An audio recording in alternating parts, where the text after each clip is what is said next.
Hi everyone, as you can see, I'm holding some salt over here. This is what we use for Shabbat to fulfill our containers, and it's very much what we're talking about in today's page in the Gemara. Here, naturally, we are in Masechet Bava Kamma. Here on page 110, you can see a special Israeli style, and we're talking all about the Brit and 24 priestly gifts in today's page of the Gemara, which is very, very interesting. We've been talking about in previous days. What if someone is going to steal from one of his parents, let's just say, and they might pass away, and does he return it? Who does he return it to? What if he steals from a convert some money? Who does he give it back to?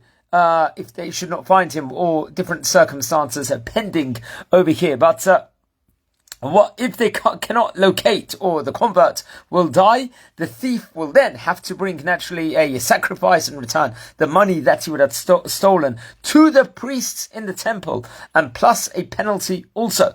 So it's actually very interesting. We're talking all about the different gifts that we give to the Kohanim inside the Bet HaMikdash. We learn in various places that there was 24 matanot kuhunot, 24 priestly gifts that were given to Aaron, naturally in the Torah. Aaron a Kohen, naturally, who was a high priest, and his sons, i.e. to all the Kohanim, and actually followed an algorithm called the Klal, or Prat, or Klal. So friends, what is that over here? It was a general commandment, as related over in Bamidbar 18:8, then followed by a specific commandment, which is the verses later related over straight away afterwards, and then it's followed by a general command, also which goes in Bamidbar 18, Pasuk 19 over there. And together with this Brit Melach, with this covenant of assault, it is mentioned also collectively inside inside that specific passage over there inside the Gemara. But what's interesting is also that we could relate over, according to the Brit, if someone fulfills these 24 priestly gifts, the 24 gifts to the Kohen, to the high priest, it's as if he keeps this algorithm of the Klal, Uprat, Uklal, and the Brit Melach also at the same time. While if someone does not, it is as if he rejects this whole notion of Klal, Uprat, Uklal, and the Brit Melach itself, respectively. So what's interesting is Rashi, another commentator inside the Gemara, is actually, and other commentators will interpret this to mean that someone who keeps these is considered to be keeping all of the Torah if someone is following this algorithm over here, which is interpreted using this specific method over here. And also, it's a thought that one has actually brought all the sacrifices also, which has been conscribed by the Torah itself.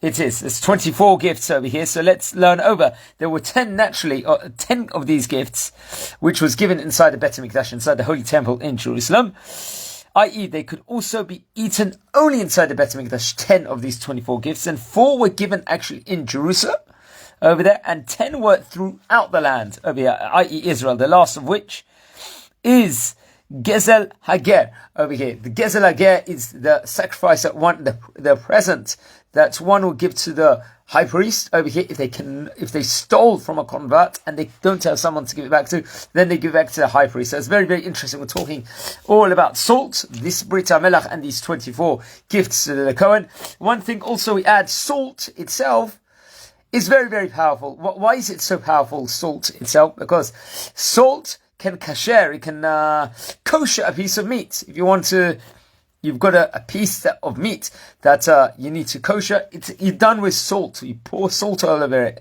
If you want to preserve something, you need salt. It's actually interesting.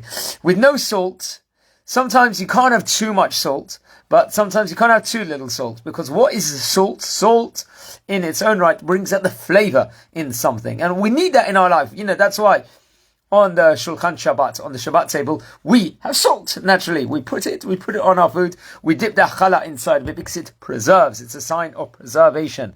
And it's a sign of we're including that inside this thing. And this whole Brit Melach, that's the importance of the mitzvah over here. And how important is salt? Salt, we need this in life. It's one of the most important things for any food, naturally. You could have the most unpleasant food in the world, but just by adding a bit of salt to it, it's absolutely delicious. You can have something that is let's just say too strong salt will neutralize it. That's the power of it, and we can learn lessons from that. Just like we need salt in order to kasher meat also, we need that ingredient in our lives to kasher ourselves. Sometimes, what could be the ingredient for ourselves? The Torah itself. The Torah is what was given to us at Har Sinai, like we learned in Parshat Yitro just only a couple of weeks ago. The Torah, just like salt is needed for food, a Torah is needed for our body. Every action we do with our mouth, with our ears, what we hear, with what we say, with what we do with our things, it's all guided by the Torah at the end. Then, if we lack the Torah over here, then that could lead, unfortunately, to devastating, absolutely devastating consequences, and that very much has to be avoided at all costs. So yes, I'm going to wish you all a good day, and enjoy your food, Be'ezrat Hashem, and just good things here from Israel. I would like to dedicate this for the whole of Am Yisrael, the safety for all our heroic soldiers.